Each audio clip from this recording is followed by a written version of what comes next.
Hello everyone, and welcome to another video by Liminal Spaces. Today I'm going to be continuing my series of books that were included in the Science Fiction Hall of Fame. And today we're going to be talking about Murray Leinster's First Contact. This one really stuck out to me, and it's one that I've been wanting to talk about for a little while, so I'm glad to be able to finally do it. The story was first published in Astounding Science Fiction in May of 1945, so a couple of months before the ending of World War II. And you can really feel that influence in the story. Humans have achieved space travel and faster than light speeds.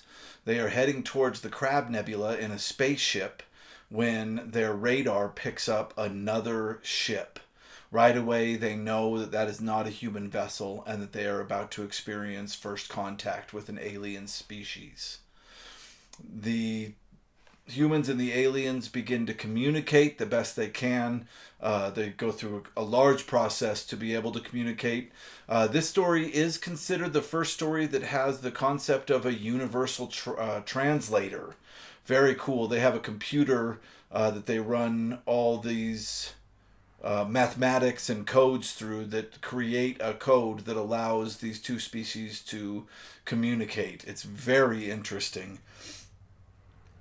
So they establish communication and start talking to each other, and then quickly realize that just meeting each other and communicating a little bit has put them in an incredibly tough situation, because neither of them can let the other go without risking being tracked back to their own planet.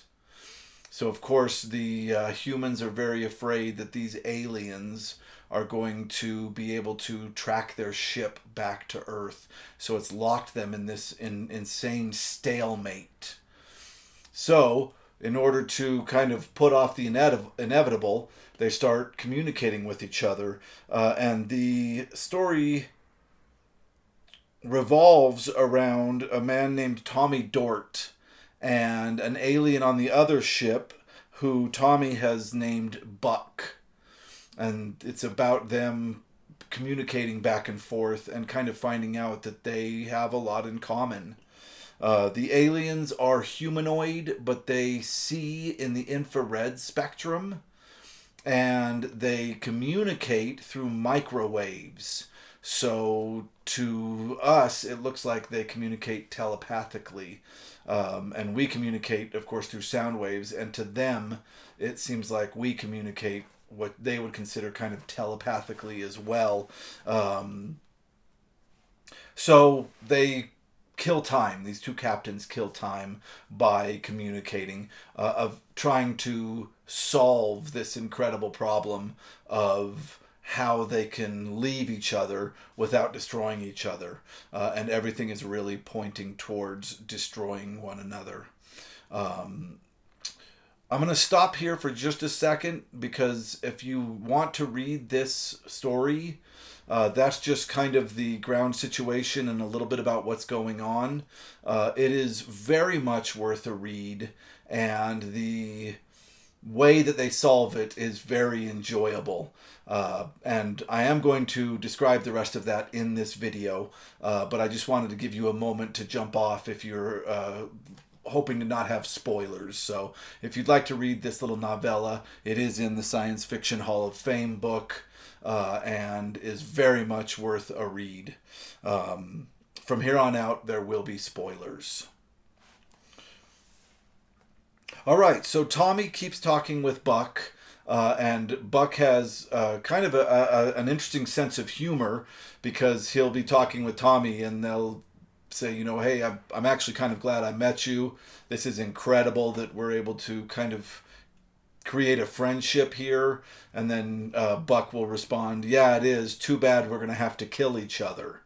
And they're kind of joking about the imminent destruction that is going to have to take place and how sad that is. And the captains are afraid to act. Neither one of them want to shoot first. because they both just seem like science vessels. Um, but they can't figure out a way around this stalemate. And this seems very World War II to me. This idea of not being able to trust meeting a new person because they might just follow you home and destroy you. Another thing is they would like to make this work instead of destroying each other. They would very much like to make this work because trade would be highly beneficial to both cultures. So they would prefer if they could figure out a way around this, but they're just not able to come up with a good way. They cannot trust each other. But then Tommy comes up with a great idea, and he runs and tells the captain, hey, I've got an idea of how we can make this work. And of course, Leinster at this point doesn't let us in on what the idea is. He wants it to be kind of a surprise. So the first step of this plan that Tommy comes up with is they are going to do a quick exchange of people. So Tommy and the captain of the ship are going to go to the alien vessel, and two people from the alien vessel are going to go to the human vessel. And one of the things that I love about this story is how much care they try to take to make the ship welcome to the other visitors, and on both sides. For instance, the aliens see in infrared, so the scientists on the human vessel do everything they can to make the light sources of infrared very strong. And when the captain and Tommy get to the ship, they can see that the aliens have tried to add a lot of light on the visual spectrum in order to accommodate their visitors.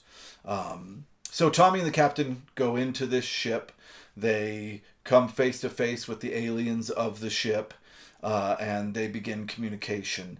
And basically what they say is, we are going to use the atomic powered suits that we're wearing. Everything in this story is run by atomic power. We're going to use the atomic engines in our suits to blow up us and your entire ship if you don't agree to our demands. Very interesting move, because it's not what I was expecting at all. Everything had been so friendly up to that point. And then they lay out their demands. And again, Leinster does not... we're not privy to what those demands are. But the aliens suddenly start shaking and falling on the ground and kicking the floor. And the humans are very confused. And when they're able to communicate again, it turns out that the aliens were laughing. And when they say, why were you laughing? They say, the people that went to your ship are actually presenting the exact same ultimatum right now. So I thought that was very interesting. And they found it very funny that the ultimatum was presented the same in both ships. And then Leinster reveals the actual plan, and that is that they are going to change ships. The humans are going to take the alien ship back to Earth, and the aliens are going to take the human ship back to Earth. But before they do this, they're going to strip away all of the equipment that allows them to track. So the aliens are going to remove their tracking equipment. The humans are going to remove theirs, so that they know they've removed enough of the equipment that the aliens will never be able to track them. That's how they can trust each other. However, they leave all the other technology on the ships, and both cultures are very excited because this will help each of them technologically. They also decide, which I thought was a brilliant choice, to leave all of their literature on board so that they can study each other's cultures.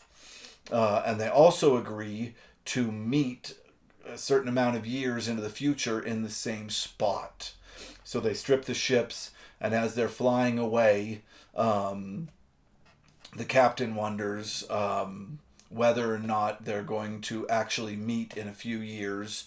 And Tommy says that he absolutely believes that they will. And the captain says, why? And he says, because Buck and I, for about 80% of our time, were trying to tell and understand each other's dirty jokes. And that's the end of the story. I think this story for me, when I first read it, it was kind of interesting, but it stuck with me for a really long time because I think it is really a brilliant story. Number one, First Contact has been done to death, but this is one of the first contacts that we have. It's not anywhere near the oldest, but it is one of the oldest. In fact, the term First Contact was first coined by this story, by the title of this story. And when Star Trek filmed the First Contact movie, Leinster's estate actually tried to sue Star Trek for the name First Contact. Not because Star Trek stole any of the story, but just the name. The lawsuit did not go through. The judge decided that although that was the first time this phrase was coined, it has become such a normal everyday phrase for us to use for this kind of situation that they cannot copyright it. So they weren't able to win, but that's how kind of closely they hang on to this concept of this being the story that first coined the phrase First Contact.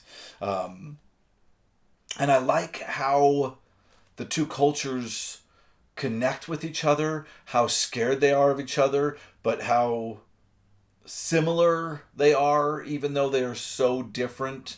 And I think that Murray Leinster does an incredible job showing what that would actually be like to speak to another alien that is not above them technologically. We're both kind of the same technology level, and just trying to figure out how we can communicate.